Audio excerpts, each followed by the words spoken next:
magandang araw po sa ating lahat. Shout out kay Lori D. Magalpok. Yan, salamat po sa suporta mo sa Team Kalingap. Mabuhay po kayo.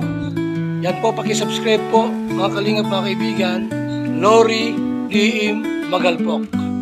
Ayan, suporta po natin si Ma'am Lori D. Magalpok. Napaka-solid supporter at isang Kalingap. Subscribe po na kanyang YouTube channel. Maraming salamat po sa lahat.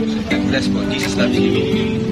So, welcome back again sa ating YouTube channel. This is Lori D. Magalpok's Vlogs. And for today's video, ayan, it's another day. It's another luto ulam day. At ito na, ito yung ating magic kawa. At syempre tayo ay magluluto ngayon. Panibagong ulam, isang budget-friendly na ulam. Kaya samahan nyo ako. Tara, mga kabady-body loves ko. Let's go!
dito na mga ka-body-body loves at mga ka-LDMM ko.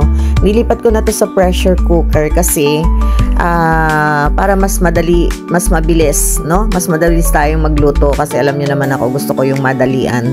So, ayan, nilipat ko siya sa pressure cooker. And at isa pa, kaya gusto ko sa pressure cooker is that gusto ko yung malambot na malambot ba? Talagang lutong-luto yung manok.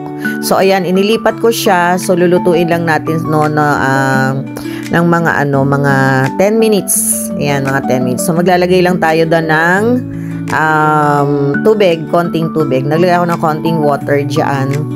At hindi masyado kasi nga 'di ba ang chicken magtutubig naman yan eh. So, ayan.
So, ayan na guys. Dahil malambot na yung manok. So, ayan. Inilagay ko na ulit siya sa ating magic kawali. Kasi gusto ko yung maluwag talaga akong pumilo. So, ayan. Ang next natin ilalagay ngayon ay ang ating sayote. Lagay na natin yung ating sayote. And then yung ating sitaw. O, diba?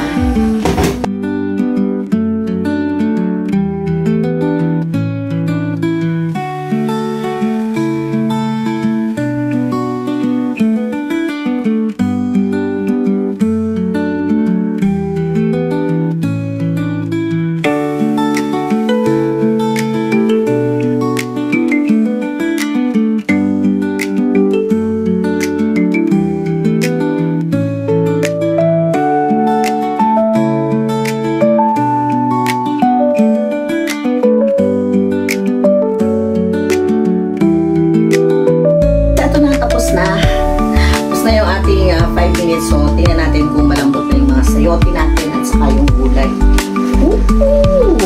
Yeah. So, ayan. Try natin. Oy, okay na yung sitaw natin.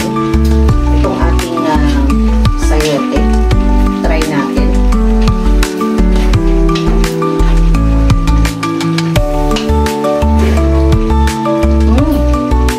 Okay. Init.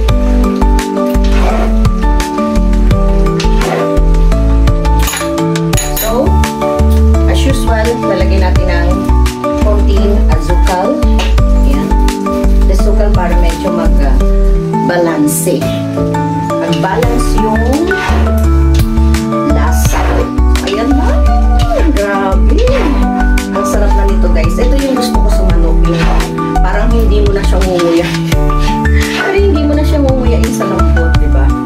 So, ayan. So, pakita ko na sa inyo sa malabihan. And then, we are pwede na po. Come on. Kaya dito. Ayan, no? Wow! O, diba? Yung ating sayote ay medyo half-cook siya. Ayan. Half-cook yung luto natin para talagang ma-enjoy natin yung protein o yung mga sustansya nang gagaling sa ating mga gulay. So, ayan na. It's all done.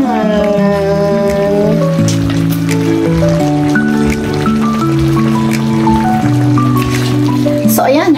Pasok na tayo dun sa loob dahil tayo ay magtitikiman portion na. So, papa. Okay. Let's go. So, ayan na guys. Ito na yung ating finished product. Diba? Ito na. So, makikita nyo, diba? Ayan, no? Yung mga gulay natin. mga gulay natin is crunchy. So, need natin yan tikman. Diba? Ayan yung sitaw. At meron tayong sayote. At yung sabaw. Tingnan nyo naman yung sabaw. Diba? Grabe. Another saucy food na sabi ko nga ay budget friendly na ulam. So, ayan na. Tikman natin, guys.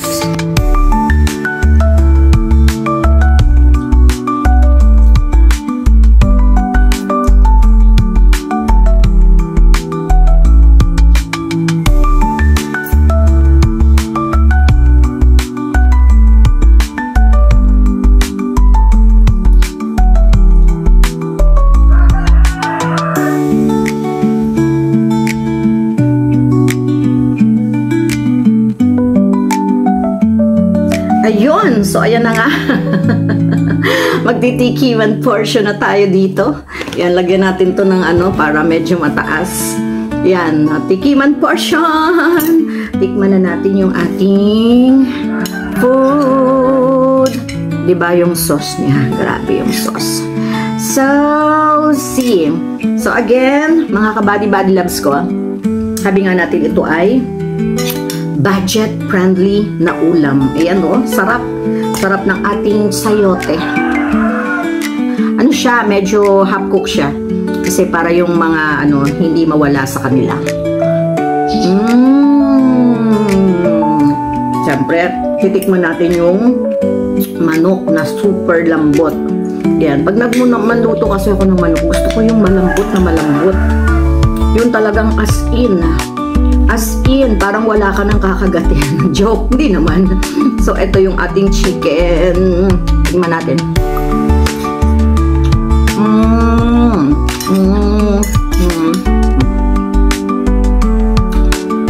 Super nice, guys. Sana lahat ng mga niluluto ko ay try nyo. Diba kasi friendly friendship talaga to ng mga ulam. So, ngayong nandito tayo sa probinsya, ay talaga namang, diba, ang mga kakainin natin ay mga fresh.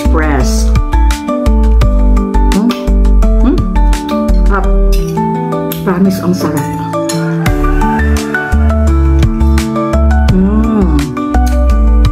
Grabe. Alam mo yung lasang-lasa mo yung yung kamatis na ginisa. Hindi siya maasim kasi nga, diba, nilagyan natin ng asukal. Parang, diba, nung araw, wala namang betchin ginagamit lang nila asukal, yan, ganyan, pambalanse ng pagkain. So, ito na! Sarap. Guys!